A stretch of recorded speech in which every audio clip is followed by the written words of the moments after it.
उपराष्ट्रपती पदाची निवडणुकीमध्ये प्रचंड चर्चेत आलेली आहे। एनडीएनं महाराष्ट्राचे राज्यपाल सीपी राधाकृष्णन यांना रिंगणामध्ये उतरलं, तर इंडिया आघाडीकडनं बी सुदर्शन रेड्डी हे मैदानामध्ये उतरलेत।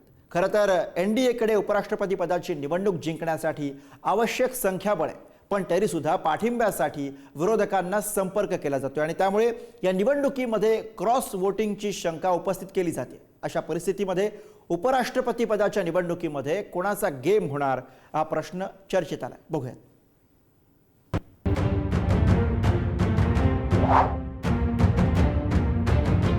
उपराष्ट्रपती पदाचे उमेदवार सीपी राधाकृष्णनजी समर्थन द्यावं अशा प्रकारची विनंती मी त्यांना केली। तुम्हाला आमच्याकडे मतं मागण्याचा काय अधिकार आहे? तुम्हाला भीती वाटते का तुमची मतं मागते?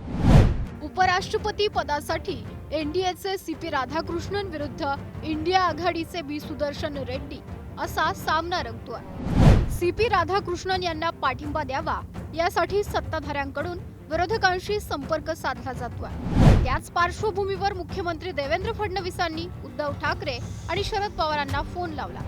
राज्यपाल सीपी राधाकृष्णन हे महाराष्ट्रातील मतदार असल्यानं त्यांना पाठिंबा द्यावा अशी विनंती दोघांनाही केली। मात्र ठाकरेंसह पवारांनी राधाकृष्णन यांना पाठिंबा देण्यास स्पष्टपणे नकार दिलाय। जर एनडीएकडे बहुमत आहे तर मतं फुटण्याची भीती का वाटते, असा खोचक सवाल संजय राऊतांनी केलाय।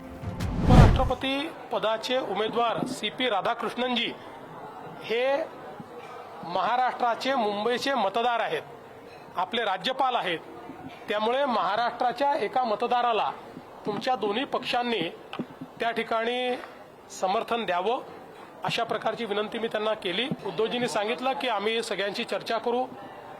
शरद पवार साहेबांनी सांगितलं की विरोधी पक्षांनी उमेदवार उभा करण्याचा निर्णय केलेला आहे, त्यामुळे आम्हाला त्यांच्यासोबत जावं लागेल।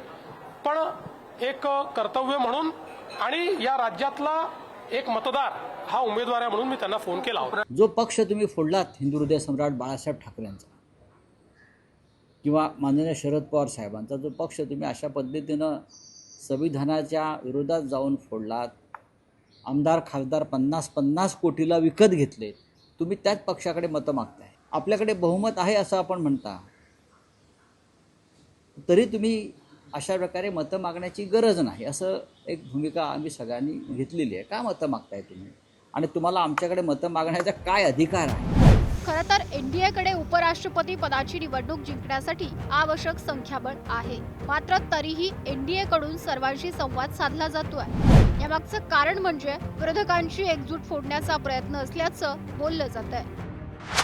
दोन्ही सभागृहातील मिळून मतदान करणारे एकूण खासदार 786, लोकसभेतील एकूण 542 खासदारांपैकी सत्ताधारी एनडीएकडे 293 खासदार तर विरोधकांकडे एकूण 234 खासदार। राज्यसभेत एकूण खासदारांची संख्या 240, यामध्ये सत्ताधारी एनडीएकडे 130 तर विरोधकांकडे 110 खासदार। दोन्ही सभागृह मिळून सत्ताधारी एनडीएकडे 423, इंडिया आघाडीकडे 344 खासदार। उपराष्ट्रपती पदाची निवडणूक जिंकण्यासाठी 394 मतांची गरज। एनडीएकडे 423 खासदार असल्यानं राधाकृष्णन यांचं पारडं जड आहे। देवेंद्र फडणवीस का टेलीफोन आया था और उन्होंने रिक्वेस्ट की कि जो उनका कैंडिडेट है वो यहाँ के राज्यपाल है और महाराष्ट्र का राज्यपाल होने के बाद हम सब लोगों को उन्हें मदद करनी चाहिए, वो करिए कि जिसका स्वीकार करना हमें पॉसिबल नहीं था। महाराष्ट्राचा एखादा मतदार व्यक्तिमत्व जर देशाचे उपराष्ट्रपती होत असेल तर सर्वांनी जाहीर पद्धतीने, मी तर म्हणेन जाहीर करून एक भूमिका व्यक्त केली पाहिजे। या महाराष्ट्राचे संस्कार आहे, संस्कृती आहे। त्यामुळे आपल्या महाराष्ट्राचा एखादा मतदार देशाचा उपराष्ट्रपती होतोय आणि पूर्ण बहुमत आहे। पूर्ण बहुमत असल्यावर आपण का विचार करतो सर्वांची मतं घ्यायचा? यामध्ये जी लोकशाही तयार होते, यामध्ये जे वातावरण तयार होते ते खेळीमेळीचं वातावरण तयार होते आणि त्या खेळीमेळीच्या वातावरणातून निवडणुका होणे कधी चांगलं असतं। एनडीएचे उमेदवार सीपी राधाकृष्णन मूळचे तामिळनाडूतील तर विरोधी पक्षांचे उमेदवार रेड्डी पूर्वीच्या आंध्र प्रदेशमधील आणि आताच्या तेलंगणातील आहेत। या पार्श्वभूमीवर तामिळनाडूमधील सर्व पक्षाच्या खासदारांनी राधाकृष्णन यांना मतदान करावं, तर तेलंगणा आणि आंध्र प्रदेशमधील सर्व खासदारांनी रेड्डी यांना मतदान करावं अशी मागणी जोर धरू लागली आहे. त्यामुळे उपराष्ट्रपती पदाच्या निवडणुकीत प्रादेशिक अस्मिता हा आणखी एक भाग महत्त्वाचा ठरू शकतो. तेलंगणा आणि आंध्रमध्ये एक अस्वस्थता आहे. ज्या पद्धतीनं आम्ही प्रतिभाताई पाटील राष्ट्रपती असताना, आम्ही NDAमध्ये असतानासुद्धा एक मराठी भूमिकन्या म्हणून प्रतिभाताई पाटलांना हिंदू हृदय सम्राट शिवसेना प्रमुख बाळासाहेब ठाकरे यांनी पाठिंबा दिला होता. अशा प्रकारची भूमिका आंध्र आणि तेलंगणाचे खासदार घेतील का अशी भीती या लोकांना वाटते. आणि शिवाय जे वातावरण राहुल गांधींनी देशात निर्माण केलेलं आहे, बिहार असेल, अन्य काही जागातलं असेल, क्रॉस शूटिंग व्हायची शक्यता आहे ना.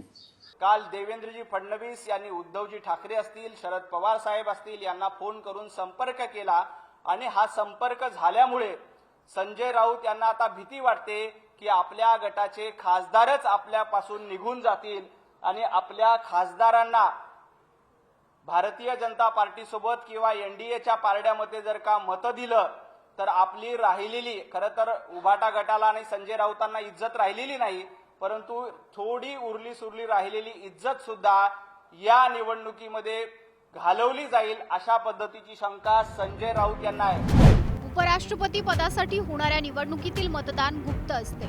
विशेष म्हणजे या निवडणुकीत व्हीप लागू होत नाही. त्यामुळे या निवडणुकीत विरोधकांची काही मतं जरी सत्ताधाऱ्यांना मिळाली तरी थेट विरोधी पक्षांच्या एकजुटीवर प्रश्न निर्माण होईल.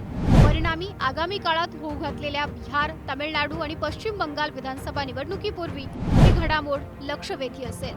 हा दुर्गामी विचार करूनच सत्ताधारी भाजपा विरोधकांशी संवाद साधत असल्याचं बोललं जातंय. प्रशांत वाघाय, पुढारी न्यूज, नवी दिल्ली.